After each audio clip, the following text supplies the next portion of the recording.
মৰাণৰ ফটিকাচোৱা নেপালী গাঁৱত অঘটন নিজৰ ঘৰৰ পুখুৰী চাবলৈ গৈ পুখুৰীত পৰি এজনৰ মৃত্যু মৃত লোকজন পূৰ্ণানন্দ চুতীয়া ঘটনাৰ পাছতেই ঘটনাস্থলীত উপস্থিত হয় মৰাণ আৰক্ষীয়ে ইতিমধ্যে মৃতদেহটো উদ্ধাৰ কৰি মৰণোত্তৰ পৰীক্ষাৰ বাবে প্ৰেৰণ কৰে সমগ্ৰ ঘটনাক কেন্দ্ৰ কৰি অঞ্চলটোত শোকৰ ছাঁ দুৰ্ভাগ্যজনক ঘটনা ঘটিল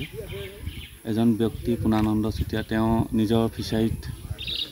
পানী হোৱাৰ কাৰণে হয়তো মাছ ওলাই যাব বা কিবা কাৰণত তেনেকুৱা ধৰণৰ কিবা চিন্তা কৰি পুখুৰীটো পাৰলৈ আহিছিল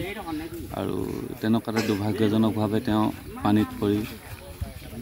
ঢুকালে ই এক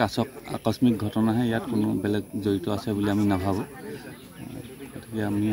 গাঁৱৰ ৰাইজে অতি দুখ প্ৰকাশ কৰিছোঁ আৰক্ষী আহিছিলে আৰক্ষী আহি মৃতদেহ পোষ্টমৰ্টমৰ কাৰণে লৈ গৈছে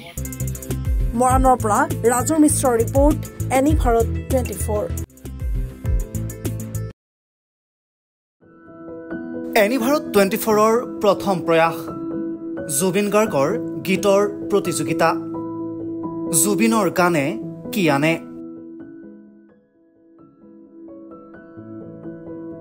অডিশ্যনৰ বাবে যোগাযোগ কৰক 8638661821 আৰু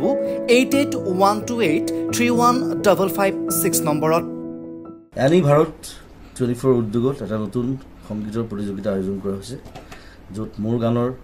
প্ৰতিযোগিতা হ'ব আপোনালোকে তাত প্ৰতিযোগী হিচাপে আহিবলৈ পাৰিব আৰু মোৰ ফালৰ পৰা আন্তৰিক শুভকামনা জনাইছোঁ আৰু অনুষ্ঠানটোৰ নাম হৈছে গানে কি আনে